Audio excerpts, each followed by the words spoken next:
All right, welcome back. This is the final hour of News Hour. And tonight, there's a lot of things that are happening in the country. Key among them is Azimio demonstrations that happened on Monday.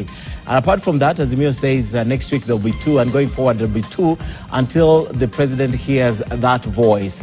There's a lot of calls from across the country for dialogue from the civil society, the religious leaders, and just anyone who cares to look at what's happening and make a comment. They think it's time for dialogue. So tonight, we here are talking about the voice of reason. Can the leaders of this country hear what Kenyans are saying, what religious leaders are saying, what the civil society is saying? How comes they're the only people seeing the sense? And even as we talk about that tonight with the gentleman on the table, there is the stand that has been taken by the president. He says he'll operate within the law and according to the law. There will be no handshake. Everyone has to keep to their lane. The opposition has to keep to their lane. And of course, the government has to keep, the ruling party or the ruling class has to keep to their lane. Apart from that, the Azimio leadership have said there will be no handshake this time around. Looks like a standoff that is not healthy for the nation. We're already losing billions. According to Gachagua, on Monday, by midday, we had lost 2 billion. And that's where I bring the gentleman on the table tonight. Thank you so much, Archbishop, for coming.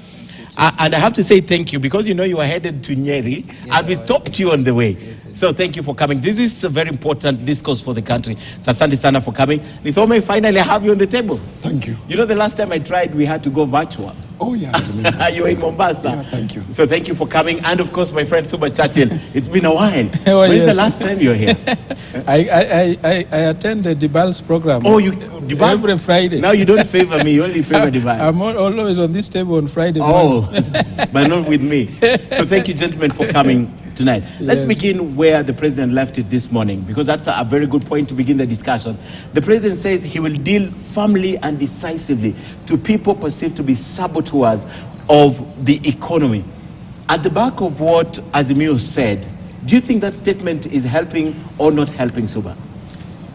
I think the president's statement could be described as brinkmanship. It's not helpful under the circumstances.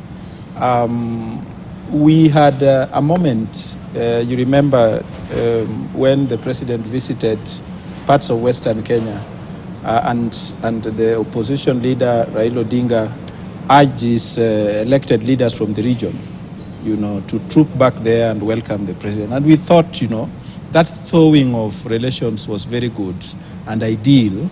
But we now realize that the situation is so poisoned to an extent that everybody is saying no dialogue. Because when people say handshake, people appropriate terminologies as if they were the inventors. Handshake had its moments. Mm-hmm. And it's not every moment that there'll be a handshake. Okay. There were circumstances peculiar to that time in 2008 that led to the handshake. Before then, we didn't have these terminologies and phrases of handshake. So it is, for me, absurd that it is His Excellency himself who is saying there'll be no handshake, as if he is the creator of the phrase. That is something that came about between the leaders of that time, and nobody has asked for it anyway. Mm-hmm. Who asked for the handshake? No, I mean, a lot of leaders are asking for the handshake. Forget about the 2. Yeah. A lot of leaders, the religious, haven't you heard religious leaders calling for it? For me, the handshake should be replaced by dialogue. By dialogue. Ideally, people should be dialoguing round the clock. Okay. Because as leaders, whether religious leaders, civil society leaders, people should be talking. Okay. And so we look forward to a situation where, because when you frame it as handshake, you connote certain negativities that the current leadership associates with the handshake. Okay. If we could remove that and call it something else, so that it would be more acceptable. So, yeah, I mean, it would be more appealing, more embracing, more inclusive. Okay. But when people keep on saying as if there are people who are desperate for handshake. Okay. I do not think anybody is. I'm coming back to you, but Sheikh, talk to me about that position taken by the president. For me, it looks like it's deepening instead of helping come out of the situation, because you want to deal firmly and decisively with economic saboteurs at the back of calls for mass action. What we need in this country is not grandstanding. So I'm sorry about my voice. Okay. We don't need grandstanding at this time. we need to talk with each other, not at each other. What we are seeing now is talking at each other. We need to reason as Kenyans. Where is this taking us? For me, the position is this. We need, first of all, to keep away from terminologies like handshake. We are talking about people talking with each other for the sake of this country. Are there problems facing Kenyans? The answer is yes. When we see people demonstrating and breaking shops, is that a solution? The answer is no. Where do we get the solution? We need to talk, sit down and talk with each other. Take, for example, protest. Is it within the Constitution for any person to organize a protest? The answer is yes. You can organize a protest. And the police have a responsibility to ensure that the protests are peaceful. Now, when we have protests, people claiming this is a peaceful protest, but the next day people are cleaning glasses all over the place. That's a problem. We have a problem. We cannot afford that as a country. On the other hand, we cannot afford people in power grandstanding and threatening the others. But is that right? I mean, they worked hard to be where they are, Sheikh. Well, let me tell you. Yeah. Is it helping, for example, when the police is unleashing the force we saw them unleashing? It doesn't help the country at all. Okay. Take, for example, you remember we have an experience in this country where some people decided to hold a demonstration and even maybe do something according to others, which was unconstitutional, swearing in a people's president. What happened that day? They decided to allow them to go ahead with it. It ended there. Why don't you allow people to protest? Allow them some space where you can control the crowds, listen to them. They say they have a memorandum they want to give. Choose a few people, take the memorandum to whoever you want to take the memorandum, and that will be the end. Okay. But when you unleash the police on people, you unleash the water cannons on people, what do you expect? Okay. So grandstanding, no, we need to talk with each other. Let me bring Archbishop. The same thing, the same question. Are we heading to a place that we can finally do this, sit as a country and talk to each other? What Sheikh is saying. Are we heading there? Because when you hear sentiments, in fact, a day after the protest that yesterday, Raila Odinga says we'll be doing 2 instead of 1 due to public demand. And then the president comes today and says the same thing. We will deal with you firmly because you're economic saboteurs, and assures the Securities Exchange that Mondays and Thursdays will be the best days for this.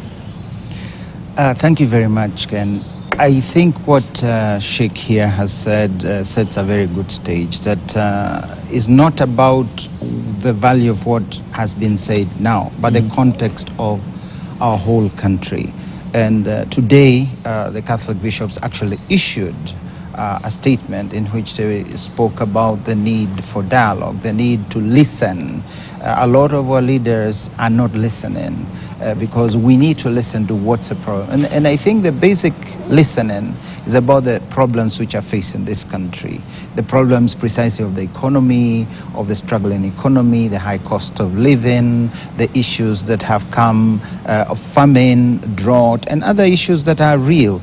And we need to listen because they are coming also with a lot of passion, emotion when they are expressed. So the grandstanding, as Sheikh has referred to, the standoff, the idea of wanting to show might, the idea of wanting to show you a top dog at this moment is not what we should be doing. But on the other hand, let us recognize that the way we must dialogue, the interface, must be within the constitutional precincts. It must be what is within the confines of such an engagement. And so it's important that when we speak about dialogue, we believe that the persons who are aggrieved will bring the issues that are pertinent and constitutional, that are easy to discuss. Obviously,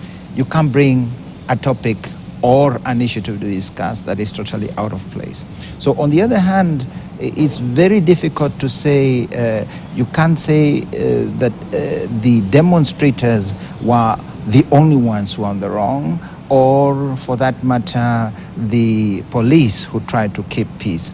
Let's say one thing, that the demonstrations in our mind should not happen, should not have happened, for the simple reason, the great losses, we have not as yet exhausted other avenues. There are avenues in which we can address those issues that we are speaking about.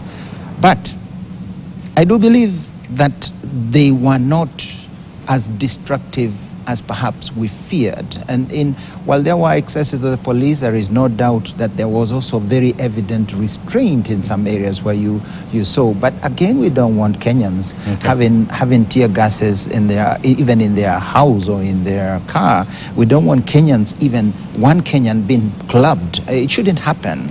And so let's get a little more civilized as a nation. Let's seek avenues which are a little bit more politically civil, which means we don't have to fight in order to agree. What is, Archbishop, before I go to Suba, because I say he wants to say something, you said we have not exhausted all avenues. Yes. I'm wondering which ones, because the call of dialogue, the first thing that happened, the protagonist in this said, we're giving you 14 days to act. Now there were 3 irreducible minimums. First, to open the server. Secondly, reduce the cost of living. And third, open the server, cost of living. The IBC thing. And IBC stop the process of recruiting the new IBC. So that was the third one. I mean, the second and third are easy to deal with. Cost of living. I mean, they've called about subsidies, which Kenyans felt something. But the first one was irreducible. When I sat with Raila Odinga 2 weeks ago on the floor and asked him that question, he said that's where we begin. It's a hardline stance that probably the president could not take. So when you talk about not exhausting avenues, what do you have in mind? I have in mind that these people have hearts, these people are humans. Much as they have their political ego and political position which they really want to hold fast to, I do think deep down our leaders value our people, value peace, value the fact that our country should not burn, value that there are people who are going to eat, to live without eating because someone in this demonstration destroyed their livelihood. They value deep, but the political rhetoric and the political fanfare that surrounds such occasions make them, I think, temporarily blind, and therefore you come out with these excessive statements. In my view, it's possible to sit and discuss. There is not any moment where you can say you cannot sit and listen. That first shows you're not a leader, you're not a statesman. If you can't sit and listen, you're not a leader, you're not a statesman, and it means that in fact you're a steward of our nation. You are a dangerous steward if you cannot listen to what can be said by another. We must learn to accommodate. This is what even a new way of leadership, where we accommodate one another and we are not always at one another and trying to show I'm top dog. We are all leaders. Right now, the government is a government. They're the ones leading the government, but even the others who are not in government are leaders. All of us must show respect and dignity in the office you hold, and dignity to the other counterpart that you engage with. You can't come out forceful every time someone comes out to your house. You can't be coming out with a club. You must be someone who, even though he's out there, you are able to civilly engage, unless you can know that this man is actually out to do ill. So in other words, let's be civil. Let's be civil. Let me bring this. President William Ruto is one of the people who are very instrumental in the first dialogue that we ever called a handshake at the loins of Harambee House, when Kofi Annan was there, Benjamin Mkapa, Jakaya Kikwete and the rest. William Ruto was right in the thick of the things, although things later turned the way they turned. He ended up at the ICC. But he knows what dialogue can bring. When the Constitution was being crafted, 2005 first, and then 2010, he was right at the center. He knows what dialogue. Why is it that you think he is unable to listen right now and say dialogue can bear some fruit? You know, right from the time when the elections were concluded and His Excellency William Ruto was declared to have won the presidency, I have never seen, I've been looking forward to the humility of an individual who has now been thrust at the helm of head of state and government. Because when you are head of state and government, the onus is on you to unite the country. Yeah. In fact, this idea of placing Raila and Ruto at the same level is, for me, is nonsense, because the primary duty bearer is the president. What the opposition, of unity. exactly, Yes, exactly. He is holding a constitutional office. He has a deputy to help him execute those mandates. What do we hear from the deputy? A lot of you don't think that's where the problem is? Irrelevant things. Don't you think that's where perhaps the headliners? Yeah, That's where the problem you is? see, when you have been elected, this brinkmanship that we see around, of course, some of them in prayer meetings, of course, they are political meetings, coached as prayer meetings. Yeah. It's not helpful. It's not helping the country. What the opposition has asked of the president, as somebody who took oath of office of president and assisted by his deputy, can you fulfill your pledges? Yeah, yes. Because they promised, you know, we have forgotten that these two gentlemen promised that if elected, they will lower the cost of living. That's what the opposition has asked for. I mean, is it Greek? Is it something that nobody understands? But there seems to be something within them that, you know, we defeated you. And so issues of even how they defeated them have cropped up about, you know, the legitimacy of the leadership and so on and so forth. So I would, as a civil society leader, say the onus is on the president to show leadership. And it's unfortunate, therefore, for me, when I see the president, you know, saying that, you know, there'll be no handshake. Who had asked him for that? And he says that when every day he's having handshake with members of parliament, who does not know that even before he took oath of office, there were handshakes in Karen before he moved to State House. So this thing about there'll be no handshake, can the real president stand up? Who can be trusted? Who is saying what? Who means what they say? Okay. And so what we are saying as civil society is the president has a responsibility. I'm from the village. People are buying. Here in Nairobi, you are lucky. You are buying unga probably at less than 200. In the village, when the transporters add their transport costs, it is 220. Here you might get it at the same, even the packet. The packet, okay. Even the packet. Yeah. And the gorogoro would be the same if you buy the maize and take it to the grinders. It will cost the same. Okay. Now those are legitimate and valid issues. That the president cannot just brush and say there'll be no handshake. Let me ask you. Let me flip the coin.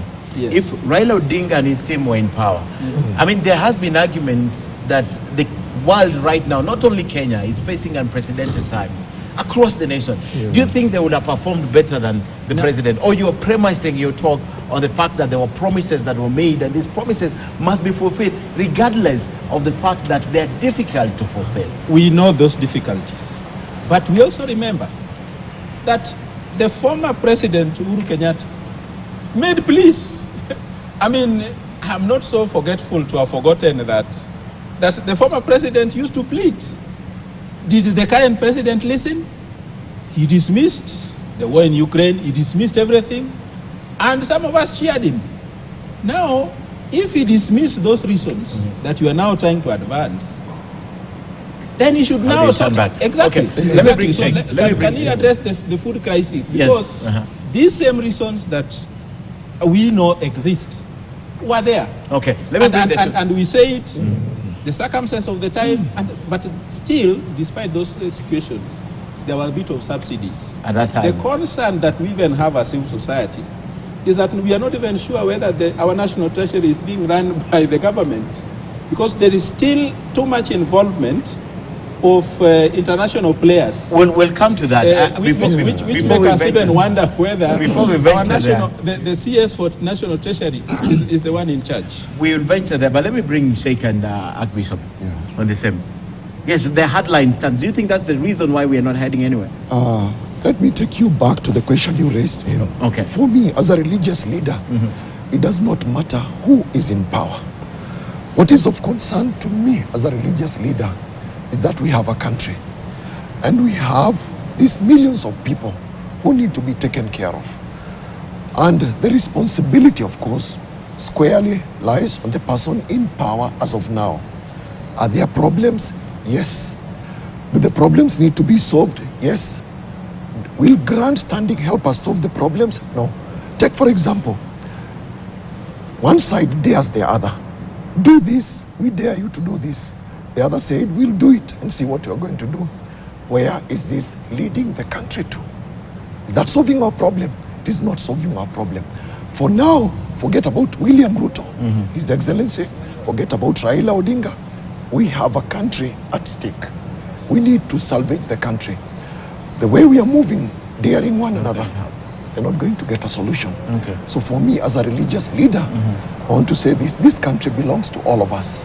It does not belong to the politicians only. I'm wondering, Sheikh, where And you we put have the a right duty. of the president to do what he was elected to do and forget about being satiric. I wonder where you put his rights as elected leader in this country. Well, I think I want to push the duties first. Let's look at the duties. The rights will come. So even as we talk about the rights of the president, remember the powers that the president holds, and anybody in office, he holds that power on behalf of the Kenyans. And he has to exercise the powers as per the constitution and in the best interest of Kenyans. Okay? So if that is not happening, then we need to tell the president, can you sit down and soberly look at how we are going to solve the problem? Okay. Because as the head of state, if this country goes to the dogs, God forbid, it will be under him. History will judge him very harshly. During his reign, During this your time. happened. Yeah, this happened to the country. I told him that at State House, and he told me, Ken, this country belongs to all of us. Yes, Not only and, me. and that's You why can't we are blame talking. him. And Yes. that's why, because he's a human being, Yes. he could be wrong.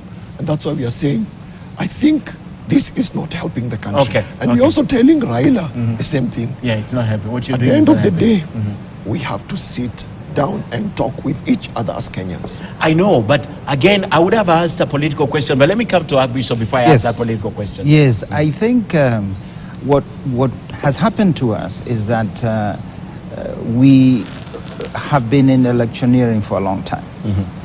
We went through the BBI, in which all kinds of ideas were thrown, all kinds of dreams were thrown, expectations, and we started speaking at a level where we were not at any level that was realistic, pragmatic. It was all a vision of a fantastic nation with everything working out. Then came the electioneering period prior, just before August. The competition to sell wares that were supposed to be gold that were not golden. The script of all the political players, the candidates, was always a script that was so rosy, as if things would just, with a touch of a button, things would fall in place. Both the Azimio and the Kenya Kwanza, they all promised the moon. Then comes, at this time, the Ukraine problems. Then comes the recession that we've discovered. And this is nothing, it's true. In the US, already several banks have collapsed. So it's not that it's just in Kenya, it's the whole world. So what's happening now is that in Kenya, we are still in an electioneering talk. Exactly. We still keep saying, yes, this was a promise made. Now we hold you accountable because we promised this. So we are in a situation where we're not really working towards what we want to achieve. We want to challenge and to talk rhetoric. We don't want to talk results. We don't want to see what is a plan, what do you have in place. And I think that's what we should hold our government accountable. Okay. And I think the conversation we should be having when they sit, meaning the opposition and government, what they're speaking is about these ills that we are facing. How do we face them together? And those promises that you're made and are not being fulfilled, challenge them. Challenge government. That's what opposition does. And those things that are not going well, how do we make sure that they go well? You promised this, now do it. Let's see what you're going to do. But this idea of daring and saying, because you did not, now we do, you know, that's not building, that's not development. Okay. That is not politics. That is a competition. Allow me to use this word, is not very nice, is a childish competition. Yeah, yes. So what we are witnessing here is total immaturity in addressing deep issues that actually every Kenyan in here knows that affect us, all of us, across the board. Doesn't matter where you are. Archbishop, tell me this. Where do we leave the rights? Because we're talking about an opposition that we are telling to have dialogue with the government and work with the government. Where do you leave an opposition that is convinced that they won an election and their victory was stolen and their imperative is opening the servers? How do you begin that discussion? The discussion starts by accepting that both, in fact not both, all the leaders in the opposition, believe in the constitutionalism. They have said it before, they have held it before, they've walked the talk in the constitutional approval and the referendum. They were the forerunners of constitutionalism, all of them. They say that the constitution is sacrosanct. The constitution should be what measures what we do as a country. That's where the touchlines of these games are. And the constitution is very, very clear. The way of carrying out an election follows in this manner, and once this happens, it can be challenged. So I think it's important that we bring the constitution on board when these main heralds of constitutionalism must show that their acceptance of the constitution. It can't be that we suspend the constitution for any moment, because even if there is one person with one reason, if you suspend it, then you have every Tom, Dick and Harry can do whatever they want in this country, because then there are no rules, and therefore it's chaos. So that's the first precedent. The second is the die-hard positions that these people may take. The hardlines. Yes, and even not only hardline, they really want to go all the way to challenge to the extent of provocation. And it's not only the leaders, a whole lot. It's those positions are, in my view, screened in order to bargain for more. And it's part of politics. So we as religious leaders want, and we are the conscience of the nation, we want to call them to their humanity, to the rights of the Kenyans, not only the rights of the individual, that this country, as Sheikh says, is worth much more than the individual, and that their merit-worthy concerns and even grievances, and those we must find the channel to address them, not by daring. Because at the beginning of this demonstration, some of the statements were made in trying to seek, in inverted commas, justice, were close to insurrection. They were actually mutiny. They were daring to take power. I think afterwards were even worse. And when you start doing that to a people that is frustrated because of the economy and other things, you have a monster you can't control. Okay. Let me bring back Suba. Don't you think at any point as a civil society, Raila Odinga and Azimio have a responsibility for Kenyans also? I mean, on Monday nothing happened in this country. Now there will be 2 days in a week only to work. Tuesday and Wednesday. Thursday, something else. Friday is a half day. Don't you think he owes Kenyans also a sense of responsibility? Or from where you sit, you think his rights go first before the right of every other person who deserves an opportunity for tranquility? And are we unfairly pushing him to that direction? You know, Mijungu, I think it is not entirely the opposition, or Raila for that matter, that is responsible for the chaos that you see. We have spoken here, and the religious leaders are pointed out.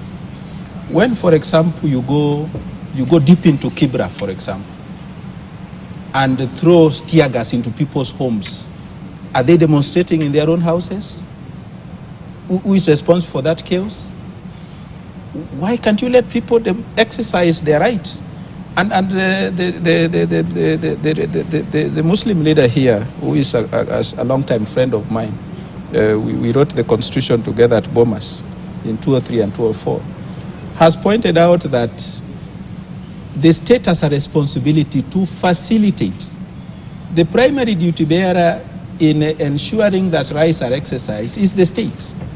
To respect, to protect, to promote, and fulfill. Yeah. Those are the responsibilities of the state. So when, as citizens, the opposition calls for demonstration, the state will say, how do we ensure that we protect? Because when you are protecting demonstrators, you are also protecting those who are not interested in the and their property. Exactly. So instead of protecting property, and of course those wayward protesters who may, want to take advantage of the situation, the state sends its law enforcement agencies to beat demonstrators senseless. What happens? You can't beat everybody. So the few who run helter-skelter breaks into shops, they take advantage. And it's a mentality in this country. We are civil society, and I'll tell you for a fact, at times we call for protests, and we tell our people that we want our protests to be peaceful. And there's some who will tell you, Suba, I've gone without food for a week. This idea that, you call us for a protest, but don't say peaceful. Because there is no way I'll go back to my house. It's a mentality among some Kenyans. And we have always, once we know that there are people who think like that, we don't invite them again. Because then you have to constantly keep an eye on them, because they'll always be thinking of going wayward. And that is why when police are present, not present in antagonizing people, but in, helping with the traffic flow, there'll be people who are going about their normal duty.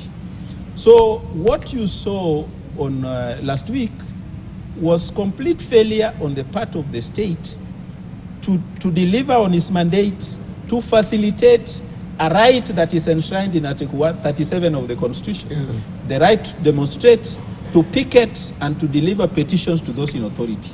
Now, the opposition argued that State House is a public office, but I asked myself, what if the president made himself available at Harambee House and say, bring your petition, I'm here? The whole thing would fizzle out. The president will take charge of the speeches. Yeah. But you don't go stop opposition leaders, you tear gas them, and people will run helter-skelter. Now, when that happens, hell breaks loose. And those with intentions to loot will take advantage of that. Yeah. So that is what we are witnessing. So I'm hesitant to portion blame and say the opposition, yes, they have a responsibility, but I have pointed out, they are secondary duty bearers. Okay. They are citizens. Okay. Raila may be very influential. He's an opposition leader who got, almost as many votes as the president, save for the 200,000, 231. So is that influential? But at the basic level, he's just a citizen like you and me. Okay. So yes, he has a responsibility. His is to say, give notice. Now, if you want to notice that, if you want to confirm that the state is not keen to protect even other citizens who are not interested, look at the argument today that the people who want to hold the demonstration must serve every police station. Yeah. Now, all those OCSs are under the regional commander. So it already means the regional commander is running away from his duty as the regional commander, because it is upon him to communicate that notice. The law does not say you must serve everybody.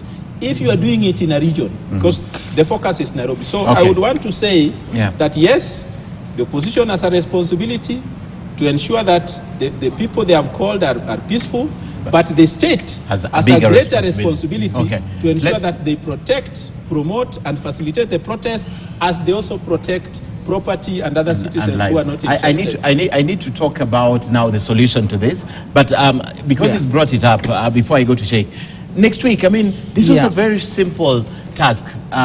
For example, someone made an elementary argument that if I accuse you of stealing my phone right now, and you have my phone, and I say you have my phone in your pocket, the only thing you have to do is to open your pockets and say, but I don't have your phone, and you prove me right. So that is an elementary argument about the issue of the server and why the president is adamant. But let's get away from that, because there's so much argument in this.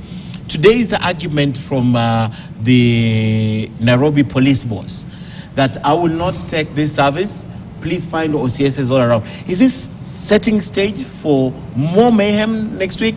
And from where you sit, if you were to speak to them, what would you tell him? Because you know what's going to happen next week. I think part of this problem we have is that we are studying case. It's like we are looking and just looking at one thing and in one item trying to diagnose what is going to happen, a huge whole spectrum. And I think this is a problem we always get. There might have been a good number of incidents, for example, of the police brutality. There were. But again, it would be false to say that all this was police brutality. I don't think. Again, there was a good number of looting and stealing, but we can't say that everywhere they went, they looted. So I think it's important that we don't get one case in which we then project and extrapolate and judge every side according to just one or two items. Let's speak about the demonstrations and demonstrations. Let's not focus on the police who has refused to give today. It is a matter of saying, we know, we ex-Kenyans know that if we want to have demonstrations that are meaningfully contained, the demonstrations can only best be static. In a place, as you've said, where let's meet at Uhuru Park. We are meeting Uhuru Park, let's meet at Kamukunji, let's express our views. And then you see the Kenyans in the other places who have no desire to participate, continue with their life. Those Kenyans who want to participate, come. But when we are pulled in and the tour is entire of the city with a lot of fanfare and a lot of also mischief on the way, not necessarily looting, but a lot of other mischief that happens. I think we are actually missing the point when we just speak about how unlawful or how unreasonable a policeman or the OCS was in not granting. So I think we should not refocus on the law. We should zoom out and look at the whole situation. That as the Catholic Church, and in fact, no, as all our leaders on March 13th said, all the religious leaders, they said, these demonstrations, we know what comes of them. We know that they are prone to violence. Our people in the state they are will most probably just need a little spark and you have violence. It's very difficult to contain it. Let's not have it. Let's not have it in this format. If they have to have it, let them have it in a place where they can picket, they can speak, they can express their grievances, they can invite whoever they want, but they do not hold the whole nation ransom or the whole town ransom. In other words, the aim should not be to paralyze the economy. Flip the coin, before I go to Sheikh, flip the coin. Azimio calls for demonstration like they have Monday and Thursday. They have notified. In fact, the law, he says notify them, right? There's no reason even to write a letter. So let me say, be the devil's advocate. They called for the meeting on Monday. And then they say we will be walking from Jogo Road all the way to Kenyatta Avenue. Then we connect to State House, right? And the police said, now that we know your path, we are going to provide protection and cover, like what happened in South Africa, and cover you way all the way to State House. That State House, unfortunately, it's an area that you cannot get in, all of you. Will allow 3, 4, 5 leaders to go and present it. They will not stop people from moving and exercising their right under Article 37 of the Constitution. Flip that coin and tell me what will happen. I would say that if that were possible, which is a fantastic hypothetical situation in Kenya, we saw BBI meetings, we saw election meetings, we saw, is it realistic? Will those people stand by or walk by the police without provocation? Will they, if that were a hypothesis that is real, then we would have absolutely no objection. Absolutely no objection. Our video of the week will show you what happened in Mombasa, and you tell me what is the difference with what happened in Mombasa and what happened in Nairobi. But proceed. I think the issue here is when you have pumped adrenaline into these people, that is an adrenaline of aggression, then you will expect that the aggression will be shown in the walking. If at the beginning, the adrenaline, it is, you have spoken to them with the language of dialogue, with the language of issues, with the language of portraying, and that's what happened, in fact, in Mombasa. Then people will walk with the idea of, we are not going to take over. We are not going to face up to. We are going as a procession, as a demonstration. That's the difference. How do you set them? How do you pitch it? What is it that you tell your people you are going to do? And what do you then work them up? And that's where violence comes. Violence doesn't come just because the people are violent by nature, but because we wind them up to violence. Okay. Sheikh, talk to me about next week on Monday, because one, it's going to happen. Raila Odinga has proclaimed it. It's going to happen Monday and Thursday, and it's still going to turn out to be. How different could we have done this? Because I really need to get you gentlemen to tell me what is the possible way out, because the president listens to you. He listens to religious leaders. He listens. I don't know if he listens to civil society, but talk to me about next week before I get to Suba. You know, there are no two ways about this. Yes. We need to sit down and talk with each other. There are no two ways about it. Because what will happen, and yesterday I heard one of the politicians within government praising the police. He said, I want to congratulate the police for a job well done. It was there yesterday. Now, what we expect is that the other side will come even in bigger numbers. And the police will also unleash whatever they have. What is the outcome? The country is at a loss. So what do we need to do now to arrest the situation? Yes. The religious leaders of this country who do not have any vested political interest except to make sure the country is safe. That's not entirely true, but it's a debate I don't want to get into right okay, now. let's not go into it. You can say most. Most. Because the president has his own religious leaders backing him. Oh, yes. On Monday before Raila left, I saw him in Rongai with his own religious leaders who back him up. So that's a debate for another day. Yeah. So we have many religious leaders in this country we can pick. And one of them is sitting here. Yes. He has no political interest. I can say that for sure. I've worked very closely with him. Yes. I don't Yourself? have, I do not have, I can tell you. Okay. Bring them on the table and talk to them. Again, talking about rights. The authors of the Constitution, and particularly the Bill of Rights, and I was a rapporteur of that committee. He knows that. We were together in that committee. The intention was not that exercise your rights at what expense? At the expense of losing a country? The answer is no. And that's why we have limitations. Every right has a limit. So the right of the opposition to demonstrate is also limited. If by you exercising your right, you're going to cause more harm than good, then you need to sit back and think about it. Yeah. Do I want to exercise my right at the expense of losing the country? The answer is no. On the other hand, I'm the president of the country. I have the right to order the security officers to do this. At what expense?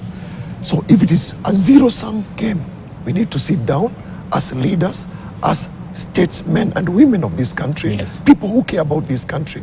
And I keep on telling them they should fear God, because at the end of the day, they are answerable before God. Who gave them that responsibility? Can we sit down and see what is the best way out? And believe me, if people are sincere, we can get a solution. For example, the president should calm down and say, okay, coming to the State House maybe will create problems. As Suba suggested, sit at Harambee House, tell them, come, I will sit there, talk to me, give me the memorandum, and believe me, that will be almost the end. And somebody should talk also to the opposition. Do you want to protest for the sake of protest? Is it an end in itself? It is not. It is a means to an end. Are you achieving it the way you're pushing it? From 1 day, now you want 2 days. 2 days. And you I saw Olekina say 14 days. Because they're not going to suffer. I know on Monday, there are children who went hungry because their mothers could not go and sell sukuma wiki.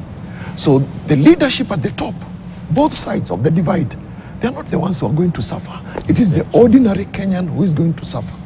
So I want to talk to them now. If they're listening, and I want to believe they're listening, fear God and remember you are answerable before God and the people of this country. You swore to protect the constitution of this country. Please, can we sit down and talk with each other? Stop grandstanding, standing and chest thumping. It will not help. Ogopeni Mwenyezi Mungu. Okay, Suba. You know what you're asking has happened in this country. Peaceful demonstrations are possible. I want to take the mock swearing in. of March 2018. I mean, people came from all over the country. Uhuru Park was full to the brim. Yes. No, actually, that was the handshake. The swearing in happened much earlier. Yeah, it preceded. Yes. But that was a very daring act. Oh, yes. Actually challenging the state and setting some kind of a parallel system of government. It happened. In broad daylight. It lasted less than 1 hour. And within that 1 hour, everybody dispersed. There was no single looting. As civil society, we marched with the Makonde community. Remember these stateless people that have been living at the coast? The Makonde, the Mapemba, the Warundi. We marched with them from the coast. We had a lot of suffering, you know. Being stopped. At some point, we got thrown into Voi police station. But we kept on coming. And we were saying we are bringing these communities to be addressed as to the state of their citizenship. Because the Constitution had a time frame within which they should be granted citizenship. Now, what happened when we were at Uhuru Park, the same Uhuru Park, the Kilimani OCPD was baying for our blood. Water cannons were being brought. There was a standoff. But somehow, there was a change of mind. And then, whom do we see? We see the Nkaiseri comes. No, first of all, we saw this immigration. There was this immigration PS, a former retired military guy, in Kalangwa. Kalangwa comes, and he moves around, pacing up and down, talking on phone. And then the next thing we see is Nkaiseri, the late. And Nkaiseri comes, says, I'd retired to my home in Kajiado, but the president has summoned me and directed me to deliver you to State House. The situation changed. So if the situation, and the current president who was deputy then, we found him at State House waiting to meet the Makonde. So these things are possible. Okay. We were peaceful. So those two instances, but the mammoth one was the mock swearing in, that was, in my view, very peaceful. There was no incident. So it all depends on how the state treats protesters. Yeah. I also depend on what you tell protesters ahead of that. I think it's both It also, ways. both ways. Yeah. It also depends on what you tell them. You don't super tell them, we will march to State House, and you expect them to be peaceful and the state to wait and say hallelujah, come No, to of State course, House. no. It's impossible. If you watched, I watched some of the rallies. I was home, but I watched some of the rallies. And I can remember, you know, when Martha Karua, for example, was addressing people from Busia and Siaya. And she spent quite some time saying the state has a duty, you know, to protect protesters. The protesters will be peaceful. They have been emphasizing this fact. Now, when people turn violent because police have gone deep into where they live to block them from leaving, I mean, and you throw tear gas like I saw in a small, you know, small shelter in Kibra, and you throw tear gas in, and then people come out, then you beat them. I think it's important. I think that is where we get it wrong. Okay. So But I for think me, peaceful protests are possible. Yeah. Both sides of the leadership must show, you know, responsibility and restraint.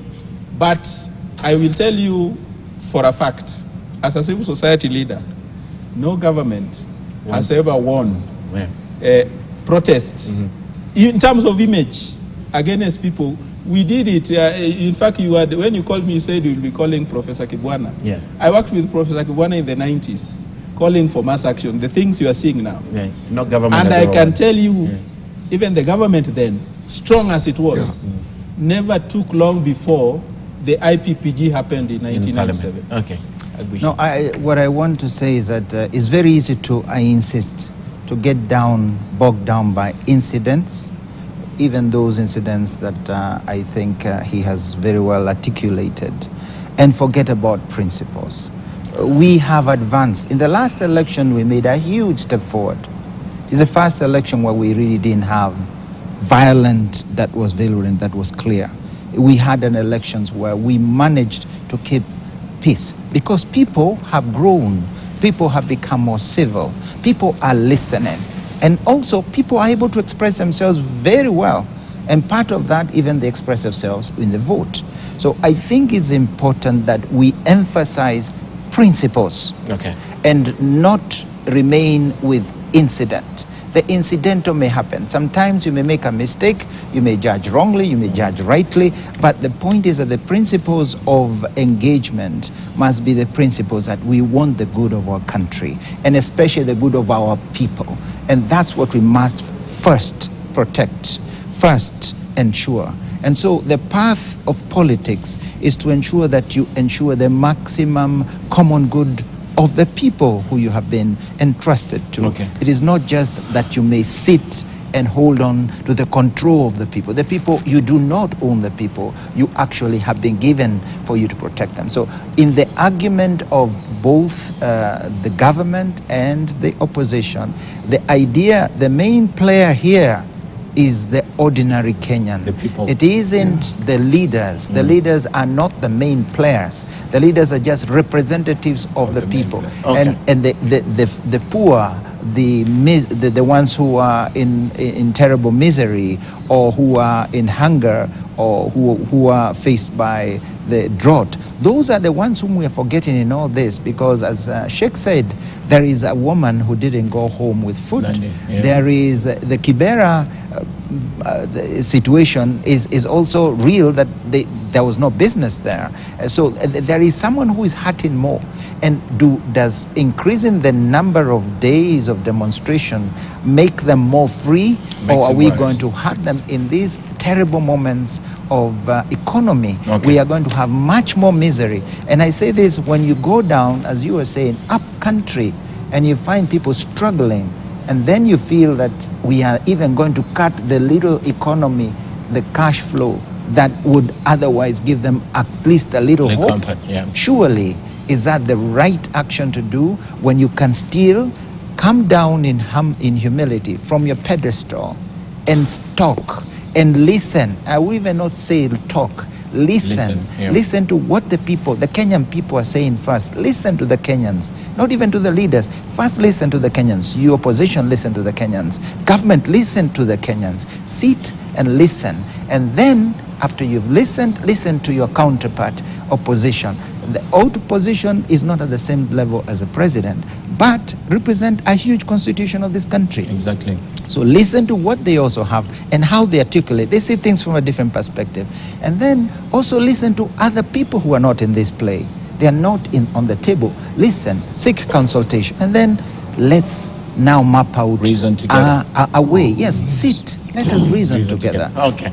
Gentlemen, I want to play the video of the week before I give you 30 seconds, since we are out of time to finish this for us. You have basically summarized. Let's sit and listen. But let's play the video of the week, then we can come back with this. Mtaandamana kwa amani, mmekuja mmefika, sasa ni wakati wa kurudi nyumbani. Ningependa mrudi nyumbani kwa utaratibu bila kusababisha ghasia yoyote. Sasa, hebu twendeni nyumbani.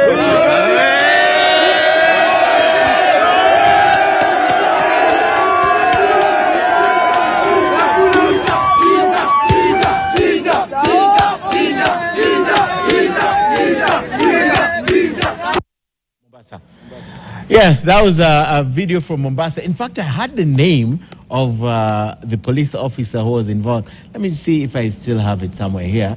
That was Mombasa earlier on today. Do I have it? This is Maxwell Agoro, OCPD Mombasa Urban. He's the one who was talking to them. And that was it. Fanyeni hivi, mmemaliza, and then nyumbani, and they celebrated the policeman. So that was it. Exactly. Yes. You know, during in the universities, the late Professor Shiwani would join. Would join students in the dining hall and eat the ugali mboga that they are eating, and they would find that quite appealing. The former VC of the University of Nairobi, Professor Mbithi, used to demonstrate with the students. That's unjust, and he would take. Then you say, gentlemen, ladies and gentlemen, we have had enough. And he would call it off. Okay. Now that is leadership. Now what you have played is the leadership we are looking for from the top, from the highest office in the land.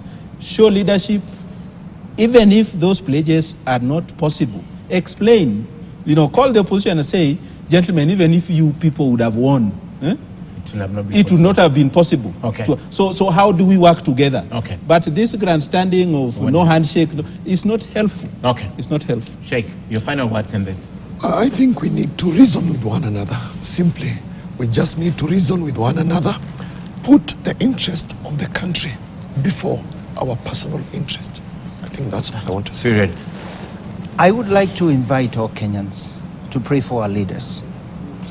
They need to soften their hearts. I would like to invite all our Kenyans to understand that even though they're invited to violence, they must also hold fast. They are responsible for this country as much as our leaders. And finally, I would like to ask our leaders, soften your hearts. Don't harden your hearts. We appreciate you as our leaders. We appreciate our president. We appreciate other leaders in the opposition. We appreciate Right Honorable Raila Odinga. Let's as well show honor and respect to this nation by coming down and listening and talking, because that's what will make you great statesmen. And above all, our country really deserves it. It deserves that respect. And we will celebrate you for that act. Demonstration is not the way. Dialogue is the way. Thank you so much, Archbishop Anthony Muheria, all the way from Nyeri Archdiocese. Thank you so much for coming tonight. You're welcome. And I'm glad that you remained behind to join us on the show. This is the voice of reason. This is what we need for the country. Where they need to hear from you. Perhaps they'll hear better. Ibrahim Lethome, thank you so much for coming, a member of Jamia Mosque Committee. Asante sana kwa kuja. And Suba Churchill, thank you so much also for coming. Suba Churchill is the national coordinator, the National Civil Society Congress. Asante sana kwa kuja. And of course, there are other stories still making your headlines today, because this is a story that is important. You need to pay attention because the country is on high alert.